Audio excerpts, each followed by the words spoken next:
Marte, o planeta vermelho, está em perigo. Alguma coisa está perturbando sua órbita. Marte está fora de controle e está sendo arrastado em direção ao Sol. O problema é que sua trajetória coloca o planeta vermelho em curso de colisão com a Terra.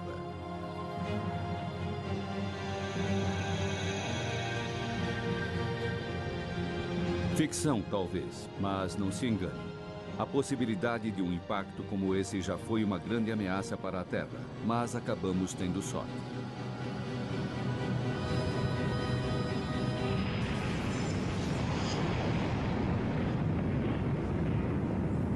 A Terra foi realmente atingida por algo mais ou menos do tamanho de Marte. Nós temos uma Lua como resultado desse impacto e isso foi ótimo porque a Terra seria um lugar muito diferente hoje.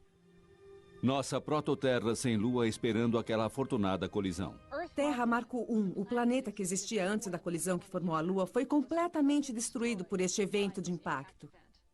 E a Terra na qual vivemos hoje, Terra Marco II, é um planeta diferente do que teria sido se o impacto criador da Lua não tivesse ocorrido.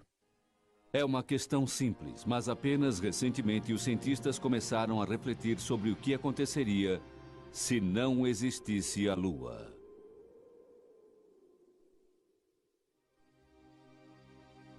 Se não tivéssemos um Sol, não existiria vida na Terra. Na verdade, a própria Terra não existiria.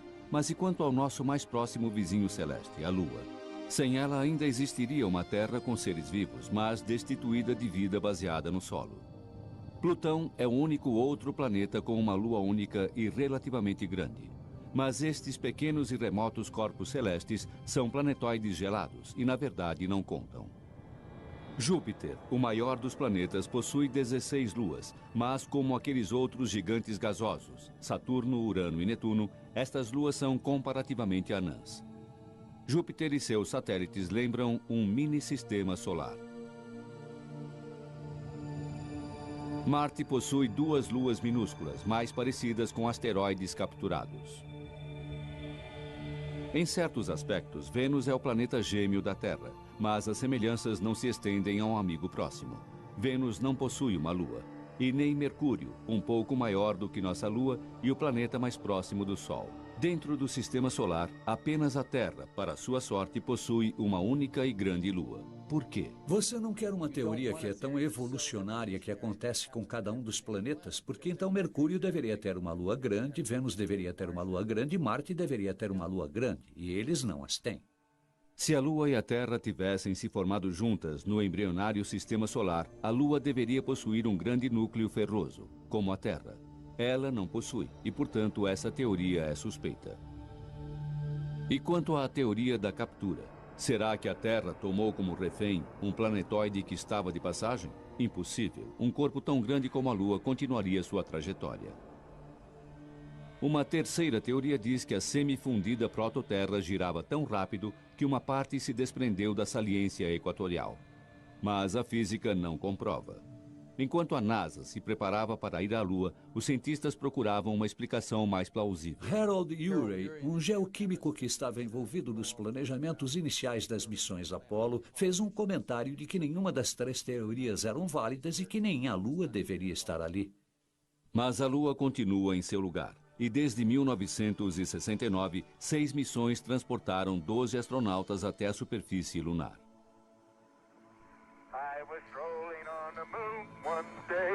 Mas os primeiros pousos da Apollo são sobre bandeiras e pegadas. Mais tarde, entretanto, os astronautas procuravam pelas assim chamadas rochas da criação, materiais que existiriam desde a época da formação da Lua. Será que eles resolveram o mistério da origem da Lua?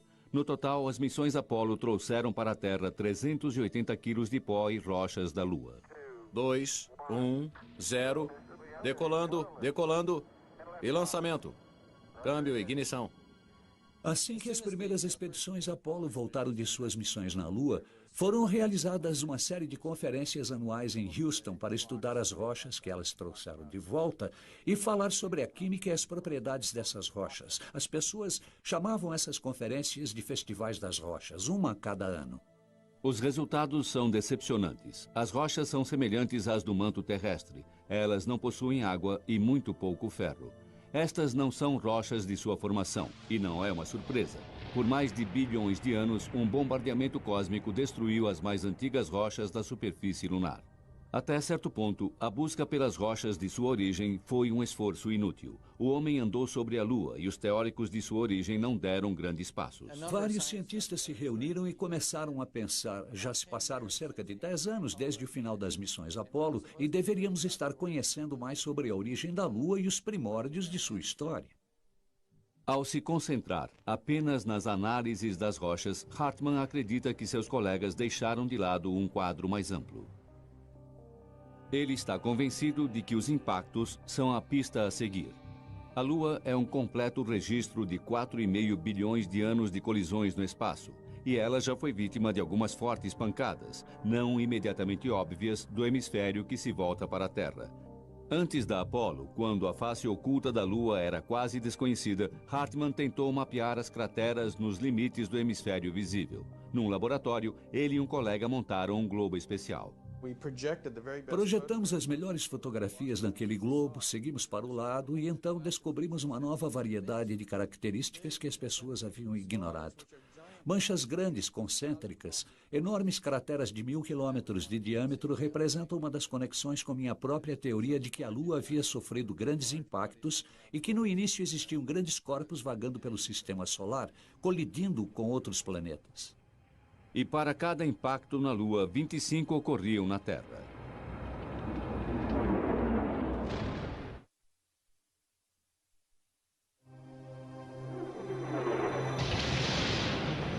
E em 1984, Hartmann estava convencido: o pequeno núcleo de ferro, as pedras completamente sem água, como as do manto da Terra, a Lua deve ter se formado a partir da mãe de todos os impactos. O objeto de impacto deveria ser do tamanho de um planeta. Mas os mundos podem colidir? Na Rússia, uma nova teoria da formação planetária sugere que é possível.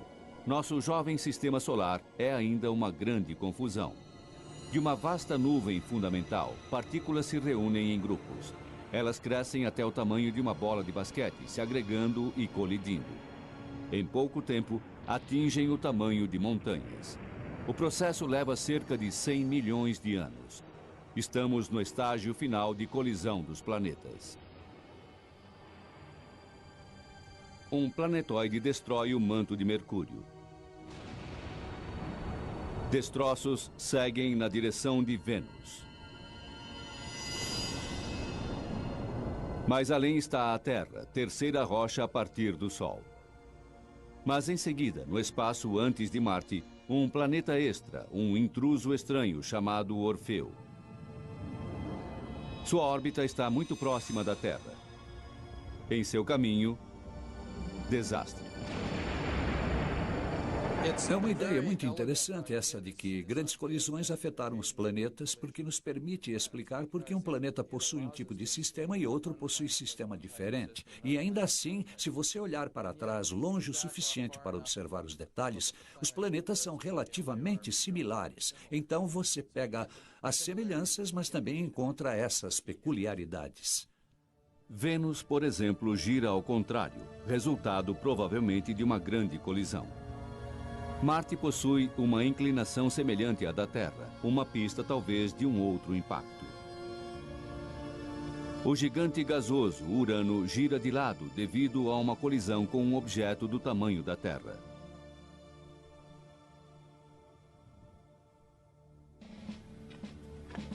Entra em cena um especialista em impactos. Baseado como Hartmann em Tucson, Arizona, Jay Melosh não acredita na teoria de Orfeu, mas está disposto a colocá-la à prova. Como cientistas, estamos interessados em saber o que acontece quando dois planetas colidem, mas nunca seremos capazes de realizar experimentos com impactos reais de planetas. Então precisamos de outra forma de coletar informações sobre o que acontece durante uma colisão planetária. Melosh procura especialistas em impactos, os militares. O que fazemos, assim como os militares, quando enfrentam um problema para determinar os efeitos de explosões nucleares acima do solo, é utilizar um código de computador. No Novo México, uma conversa com um dos funcionários dá a Melosh acesso a um computador do Sandia National Laboratories. Este é um computador confidencial e, portanto, não pude nem mexer no teclado. Meu colega fez perguntas sobre os dados relacionados ao problema. E ele, por exemplo, me perguntou qual o diâmetro do alvo.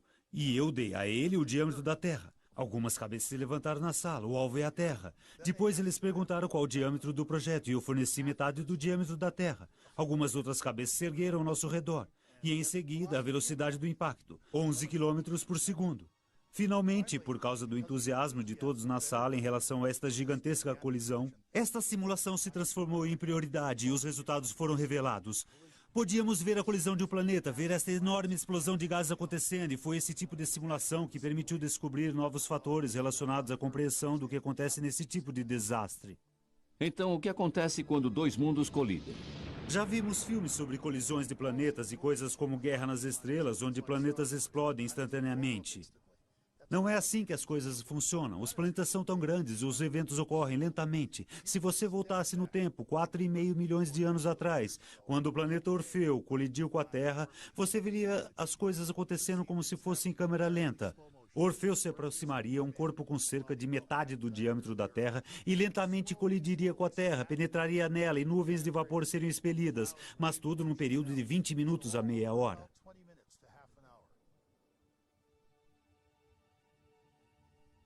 A colisão criaria uma grande quantidade de vapor que seria esguichado para o ar. E o vapor não obedece às mesmas regras que as rochas sólidas. Ele se expande sob pressão interna. E isso, na verdade, permite que uma boa parte do material fique girando em órbita ao redor da Terra.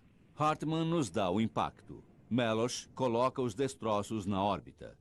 Mas como esses destroços formam uma lua?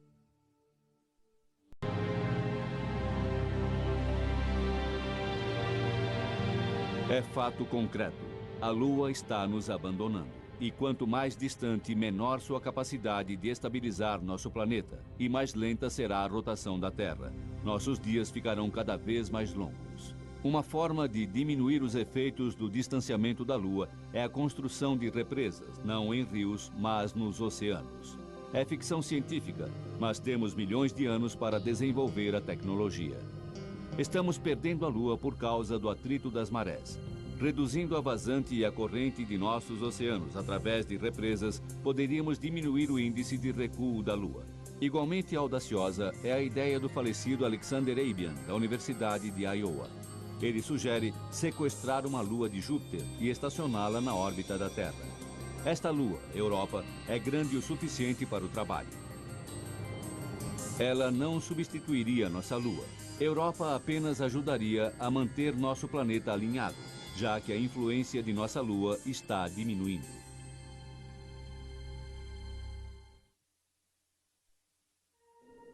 Lua cheia sobre o planeta Terra.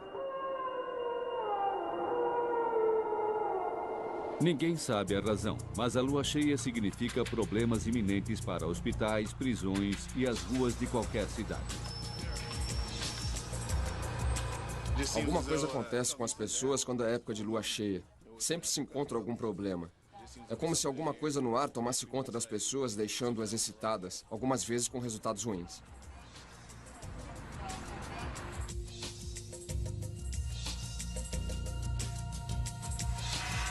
Da lua nova à lua cheia, os cientistas explicam as fases lunares. Como apenas metade da lua é iluminada pelo sol, nós vemos uma quantidade variável dessa metade. O que eles nem sempre explicam é o efeito dessas fases sobre a vida terrestre. Por que a prática de alguns tipos de yoga eram considerados perigosos durante a lua cheia? Um número maior de bebês nasce na lua cheia? Será que a órbita da Lua de 29 dias e meio terrestres, o mês lunar, influencia o ciclo menstrual? Para os homens primitivos, a lua cheia significava mais luz para suas caçadas. Existe uma teoria de que isso conectou o ciclo menstrual ao ciclo lunar. Enquanto o homem caçava, a mulher podia manter-se infértil. Mas nos dias negros da lua nova, quando os homens estavam em casa, a mulher deveria estar fértil para a sobrevivência de nossa espécie. Na natureza, uma vez por ano, as larvas palolos sobem até a superfície do oceano para o acasalamento, uma noite antes de uma lua nova. Presa fácil para os moradores destas ilhas dos mares do sul. Os corais crescem na grande barreira de recifes. Isso acontece apenas na lua cheia em novembro, o sinal lunar para 1000 espécies se reproduzirem.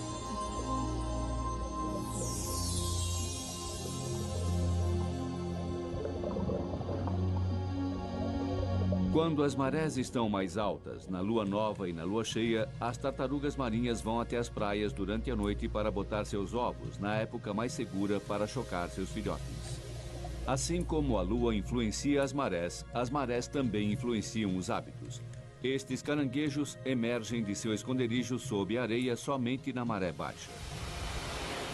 Nas Ilhas Galápagos, iguanas marinhos antecipam as marés baixas em até 2 horas. Isso dá a eles uma vantagem para chegar às áreas onde encontram alimento, que compartilham com as focas. As plantações vinícolas da França. Os agricultores daqui acreditam que na lua cheia a influência lunar é grande e a energia máxima é transferida para as uvas. Portanto, na França, os agricultores gostam de colher as uvas durante a lua cheia e prepará-las na lua nova, quando a influência lunar, acreditam eles, é menor, os sedimentos são menos perturbados e o vinho fica mais límpido.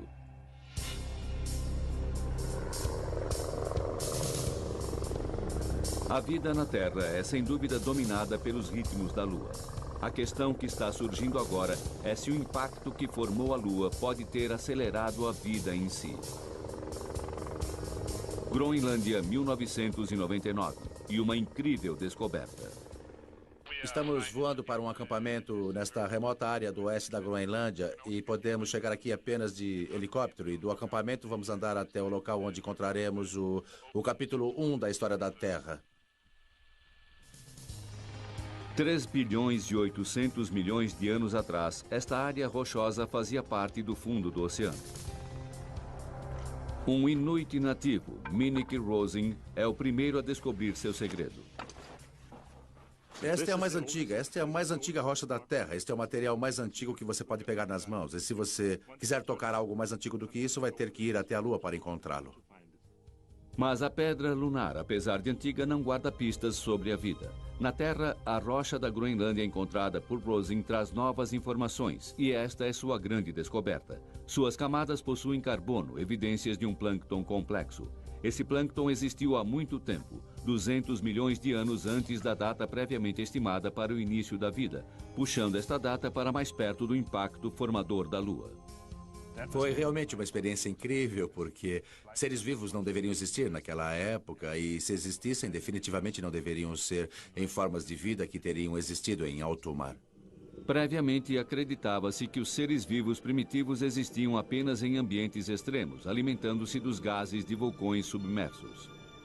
Este homem explica de forma brilhante as descobertas da Groenlândia. Como membro da National Academy, ele é consultor na área de ciências para o governo norte-americano.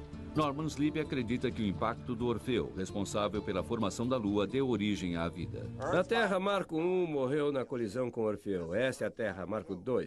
Se estivéssemos na Terra Marco I, estaríamos agora sob 3 quilômetros de água. Não teríamos oxigênio para respirar. A teoria de Sleep é radical. Orfeu acabou com metade dos oceanos da Terra Marco I e criou uma nova atmosfera. Muito provavelmente, existia vida aquática em nosso protoplaneta. A Terra Marco I tinha bastante água e Orfeu podia ter vida também. Mas aquele impacto não fez nenhum refém. O impacto restaurou completamente a Terra para um novo começo. Qualquer forma de vida que existia tanto na Terra quanto no Orfeu teve seu fim na colisão. Mas ele acredita que Orfeu, na verdade, incitou a vida na Terra. Deve existir uma conexão direta entre a continuação da vida na Terra e o impacto que criou a Lua. Sleep acredita que, como a Terra Marco I, Orfeu possuía um núcleo de ferro. No computador, estes núcleos são azuis. O impacto foi tão violento que eles se fundiram. Quando Orfeu colidiu, grandes quantidades de ferro foram misturadas à Terra. O ferro reagiu com a água, produzindo hidrogênio. Isso produziu uma atmosfera redutora, que é essencial para o desenvolvimento da vida. Passe eletricidade através dela, como relâmpagos, e os precursores da vida podem ser criados. Em 1952, um famoso experimento demonstrou exatamente isso. Hal Urey e Stanley Miller criaram aminoácidos simples num tubo de ensaio.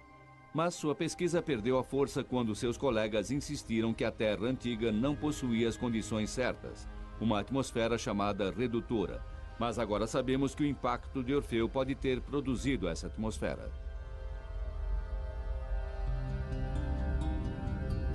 Mas vamos supor que não tenha existido nenhum impacto. Como nosso planeta se desenvolveu?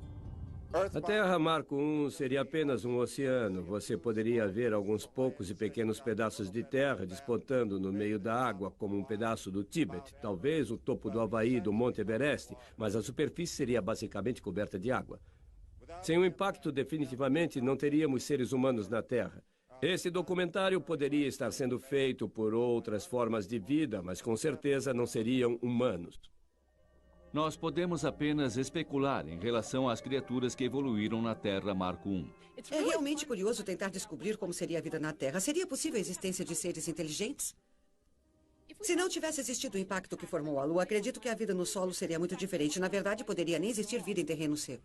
E sem uma Lua para diminuir a velocidade de nossa rotação, a Terra seria um local hostil e sem controle. Você teria uma Terra que giraria muito rapidamente. Com apenas o Sol e sem uma Lua, os dias passariam muito rápido, cerca de 3 vezes mais rápido do que hoje. O nascer e o pôr do Sol seriam muito mais rápidos. Tudo o que acontece durante o dia assumiria uma velocidade muito maior. E um clima absurdo. Ventos soprando a centenas de quilômetros por hora. Tempestades de areia intermináveis. Nenhum ser humano conseguiria sobreviver aqui. Então você realmente precisa se voltar ao meio ambiente aquático e pensar, bem, o que no mundo aquático pode ser considerado inteligente? Os polvos e seus parentes são todos um pouco inteligentes. Eles podem fazer coisas como construir pequenas casas por si mesmos com seus tentáculos. Eles podem, até certo ponto, ter sentimentos. Possuem olhos que são quase sósias dos olhos dos vertebrados. Eles são absolutamente fascinantes. E então você tem um tipo de imagem de que cefalópodes como polvo, a lula e assim por diante seriam os verdadeiros gênios de uma Terra sem Lua. Mas mesmo com a Lua, apesar dos cefalópodes não terem se desenvolvido para dominar a Terra Marco II ou mesmo nossos oceanos, a maioria morreu no impacto de 65 milhões de anos atrás, que acabou com os dinossauros. Extinções em massa ocorrem aproximadamente a cada 100 milhões de anos.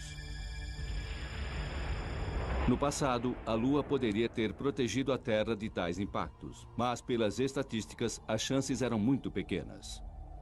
Na condição de bióloga evolucionária, eu não ligo muito para estatísticas. Tudo o que precisa é de um único impacto que teria afetado a evolução. E o fascinante é que não existe maneira de prová-lo. Poderia ter existido uma situação na qual a Lua realmente nos protegeu, que na verdade nos teria salvado estando no lugar certo, na hora certa, interceptando um impacto que de outra forma teria causado graves danos à vida da Terra. Em outras palavras, causado uma extinção em massa. A Lua pode ter salvado o nosso planeta, e agora está para se transformar na pedra de apoio para outros planetas.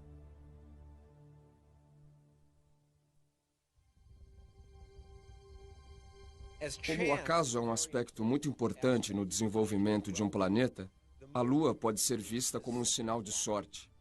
Se um pequeno grão de areia fosse deslocado só um pouco no início da história do crescimento planetário, mesmo que só pela espessura de um fio de cabelo, isso teria seus efeitos numa colisão 1 milhão de anos depois. Orfeu poderia não ter atingido a Terra. Isso poderia ter levado Orfeu até Vênus. Isso poderia ter produzido um sistema que seria muito similar ao sistema terrestre do nosso planeta atual. Só que Vênus ficaria com a grande Lua, em vez da Terra. Deixando qualquer vida inteligente na Terra sem meios de sobrevivência. 3, 2, 1, 0. 2, 1, 0. E lançamento da nave espacial Lunar Prospector numa viagem para redescobrir a Lua. Mas como temos a Lua, temos a chance de colonizar o sistema solar. E estamos a caminho novamente. Eu sempre olhei para a Lua como um mundo completo. As pessoas costumam se esquecer de que ela é um mundo. É um lugar muito grande. A área da superfície da Lua é igual à América do Norte e do Sul combinadas. Mas apesar das sondas e das 6 missões Apolo, nosso parceiro celeste continua a ser um estranho para os humanos. Aqui estamos com um mundo completo e quase não conhecemos nada sobre ele. Faço uma analogia com frequência de que se você tivesse 6 equipes espalhadas pela Califórnia e eles trabalhassem 3 dias, você nunca teria encontrado ouro nem teria encontrado petróleo. E você nunca teria encontrado água. Água entregue há bilhões de anos, segundo acreditam, por cometas. O gelo pode ainda estar preservado no interior de crateras escuras dos polos lunares. A pista foi dada em 1998, quando a sonda de Binder, Lunar Prospector, encontrou hidrogênio, um possível sinal de água. A quantidade de água sobre a qual estamos voando agora pode equivaler aproximadamente àquela que acreditamos estar congelada nas regiões polares da Lua, utilizando os dados do Lunar Prospector. Se este for o caso, então estamos prontos para uma colonização lunar. Se a água for confirmada, ela vale seu peso em ouro. Nós queríamos que as pessoas voltassem a estudar a Lua e compreendessem que este é o futuro da humanidade, o começo da colonização do Sistema Solar. Acredito que o Prospector está realizando essa missão. Eu gostaria de ver a humanidade na Lua, gostaria de ver a humanidade espalhada através do Sistema Solar. Esse é o ponto de partida. Quando o combustível do Lunar Prospector estava se acabando, Binder teve uma ideia. Decidiu mirar a sonda numa cratera do Polo Sul. Será que um impacto deliberado podia nos dar uma prova da existência de água? Infelizmente não, mas foi um tiro no escuro. David Gump é a nova geração, um empresário do espaço que planeja uma missão à Lua financiada comercialmente. Em sua base no deserto de Mojave, Califórnia, Gump possui um protótipo de um foguete reutilizável. Da órbita da Terra, ele lançará uma nave com o objetivo de procurar por água. Não possuímos prova concreta de que existe água na Lua e, portanto, nosso robô pousará provavelmente no Polo Sul, perto do local chamado de Pico da Vida Eterna, e em seguida entrará numa dessas crateras escuras dos polos, para ver se existe gelo que poderia ser recuperado para formar nosso primeiro oásis espacial.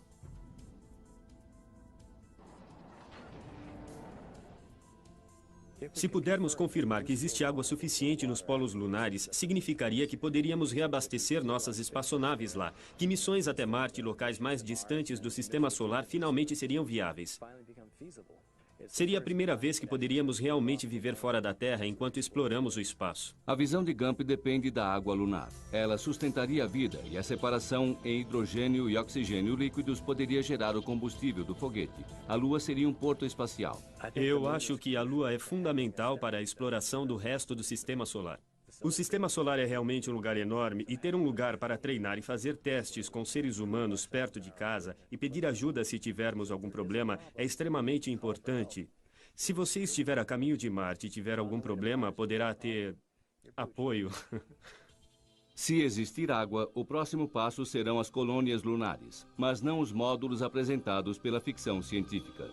Seriam mais como as estruturas de tijolo dos desertos mexicanos e do sudoeste dos Estados Unidos. Os pioneiros da Lua vão criar suas acomodações com a Terra lunar. A NASA está tomando nota. A próxima vez que realizarmos uma viagem até a Lua, nossas roupas serão de alta tecnologia. Mas vamos depender de recursos naturais básicos para nossas residências. A palavra de ordem é economia, aproveitando os recursos locais. As primeiras habitações da Lua podem ser parecidas com estas cabanas no Museu de Construção Tradicional da Califórnia. Cada quilo de material que carregássemos daqui até a Lua custaria de 2 a 3 quilos de ouro. Por esta razão, será muito importante utilizar o que já existe por lá. Tubos, cheios de pó da Lua e empilhados em espiral. Parece irônico que estamos voltando ao passado da nossa história. E então vamos realmente voltar na história. Vamos pegar o melhor do que a civilização nos deu e transportá-lo para o futuro. Como a montanha-russa?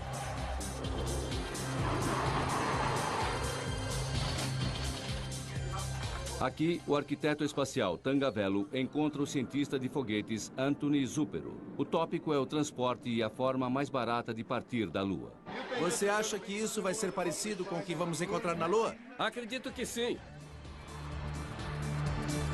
Isso seria capaz de nos lançar da Lua? Uma viagem magnética de levitação que nos colocaria no caminho para Marte. A NASA está financiando o projeto. Com um sexto da gravidade da Terra, seria 100 vezes mais barato lançar veículos espaciais a partir da Lua.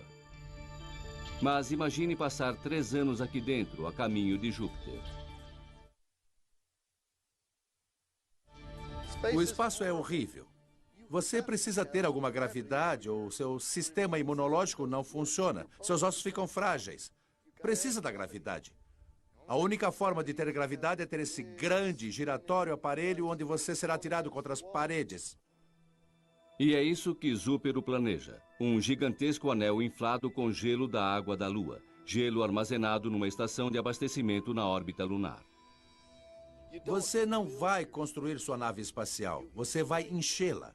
Você tem um saco plástico do tamanho de um estádio de futebol, que se parece com um enorme pneu, e você enche suas paredes com água e está pronta a sua nave espacial de gelo.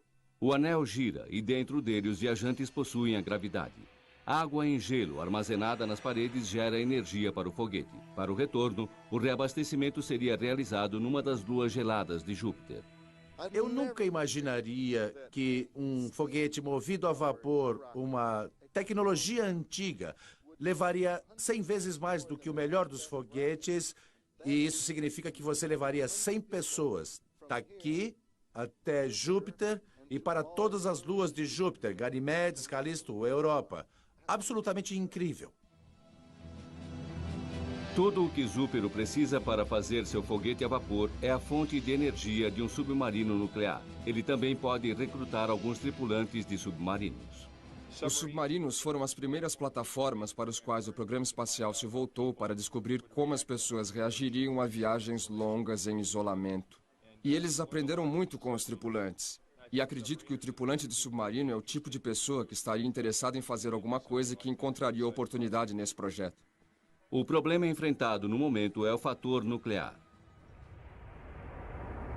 Um mundo que permitiria naves espaciais com propulsão de explosão nuclear seria muito diferente do presente. Armas nucleares seriam completamente abolidas. Se conseguíssemos atingir essa ordem social pacífica, oportunidades maravilhosas surgiriam. Como iatista, Solin faz um paralelo com sua própria nave espacial nuclear, Medusa.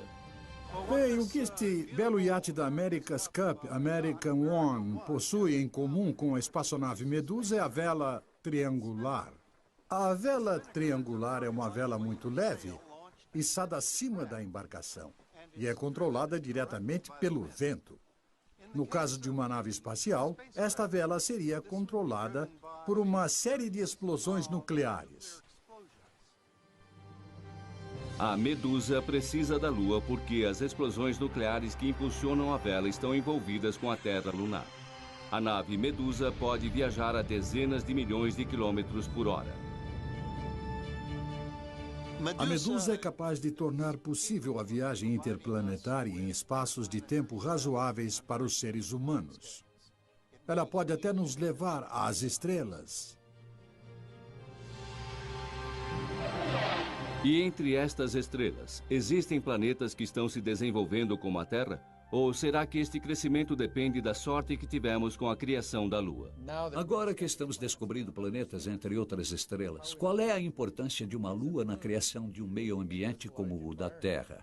Se existirem 100 planetas entre outras estrelas, com 50 dos planetas parecidos com a Terra, será que estes 50 planetas possuem as mesmas condições da Terra? Ou você só consegue esse tipo de ambiente quando possui uma Lua ao seu redor?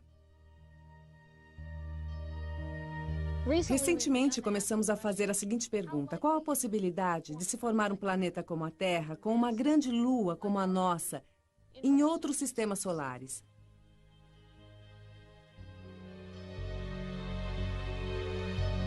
Esta é uma questão crítica, porque a Lua parece ser um elemento de extrema importância para a vida e a estabilidade climática em nosso planeta.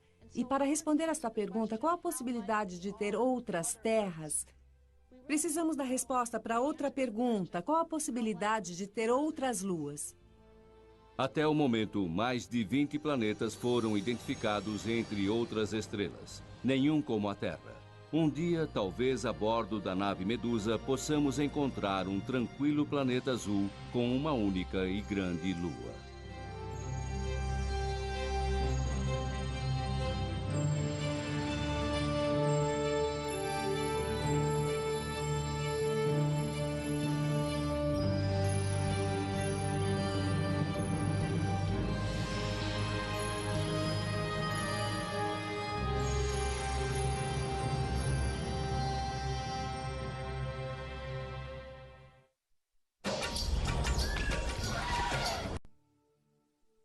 É, na verdade, um tipo de evento aleatório.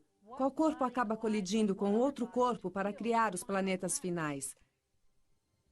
Uma dessas colisões aleatórias veio a acontecer no ângulo exato, com a velocidade certa, para formar nossa Lua. E quando você vê por este ângulo, o fato da Terra estar localizada a uma distância habitável do nosso Sol, com nossa grande Lua, parece que foi um acidente de muita sorte. Marte não teve tanta sorte. 2 pequenos satélites, um deles destinado a atingir o planeta. Um impacto destrói uma lua interna de Urano. Isso deixa o planeta com um grupo de anéis e um satélite reconstituído, a lua que conhecemos hoje como Miranda. Saturno e seus anéis. Bilhões de partículas tão pequenas quanto grãos de areia e tão grandes quanto caminhões. Os anéis são provavelmente os resíduos de uma lua que se desviou para muito perto de Saturno e foi destruída por sua gravidade. Ou talvez a lua tenha sido pulverizada por um impacto. De qualquer forma, os anéis estão próximos demais do planeta para a formação de uma nova lua. Eles estão dentro do que os astrônomos chamam de raio Roche. Fora desse limite, as luas podem se formar. Dentro, os materiais giram na direção do planeta, o provável destino dos anéis de Saturno. O tipo específico de impacto necessário para formar uma lua tão grande quanto a nossa, na verdade, é completamente único. Se Orfeu tivesse atingido diretamente, a Terra não teria uma lua. O ângulo do impacto teria espalhado um anel de destroços, e se estivessem dentro do raio Roche, os destroços teriam voltado ao planeta como uma chuva de meteoros. Mas em outros casos, nós descobrimos que depois de um impacto, talvez se formem 2 luas que ficam estáveis por dezenas de milhares de anos. Canop tenta todos os ângulos em suas simulações do impacto com Orfeu. 1/3 de suas simulações criaram 2 pequenas luas, mas eles formam parcerias insustentáveis. Além disso, 2 luas não durariam até hoje. Que visão seria se tivéssemos 2 luas no céu, bem próximas da Terra?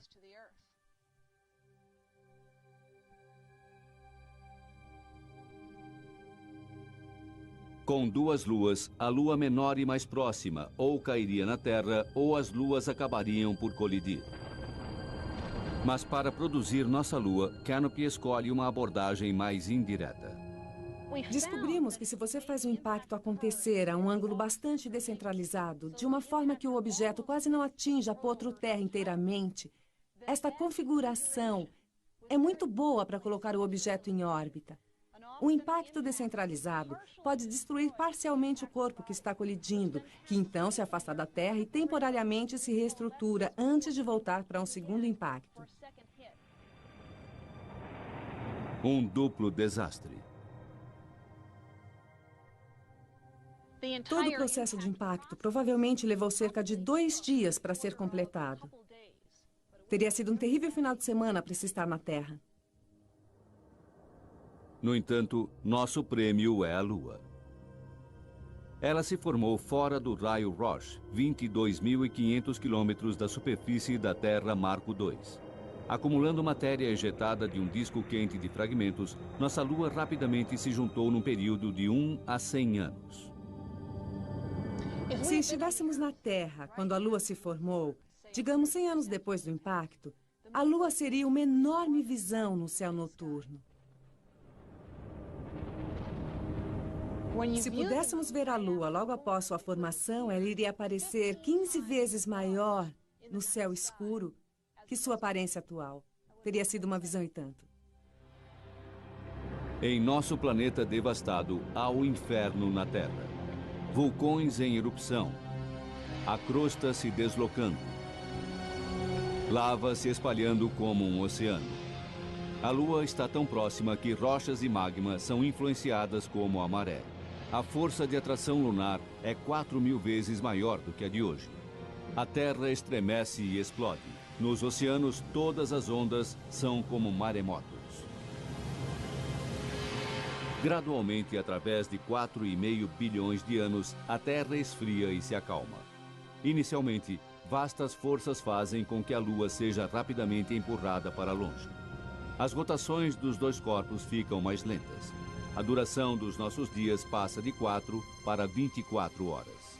A ação das marés continua a diminuir a velocidade de rotação da Terra e mantém a Lua afastada. Cientistas sabem disso através do exame das camadas de rochas, chamadas de cadenciômetros das marés. Elas mostram a frequência das marés pré-históricas. Marjorie Chan, da Universidade de Utah, procura por estes cadenciômetros em Big Cottonwood Canyon. Várias eras atrás, estas eram camadas de sedimento deixadas pelas marés no estuário de um rio. Algumas destas camadas de rocha possuem apenas a espessura de uma folha de papel. E é como se cada pedaço de papel representasse uma história, uma página retirada de um diário contando o que aconteceu há 1 bilhão de anos. As descobertas de Chan são concretas. Marés primitivas eram mais frequentes e os dias muito mais curtos. É incrível que esses cadenciômetros de marés possam nos dizer que o dia possui apenas 18 horas, porque podemos contar a partir do ritmo das marés. Podemos ver quantos ritmos existiam num dia, quantos dias existiam num mês, quantos meses existiam num ano, e usamos esses cálculos para mostrar como a Lua vem se afastando da Terra. De 22.500 quilômetros no início, a Lua está agora a 376.500 quilômetros da Terra. Atualmente, quando os três corpos se alinham, a Lua pode cobrir o Sol com precisão. Na Terra, nós vemos o fenômeno como um eclipse total, uma incrível coincidência cósmica.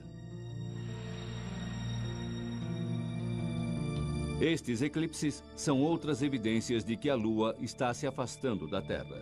Este é um eclipse total como vemos hoje, mas era assim que veríamos o eclipse quando a Lua estava mais próxima da Terra. No futuro, quando a Lua estiver mais distante, um eclipse total será coisa do passado.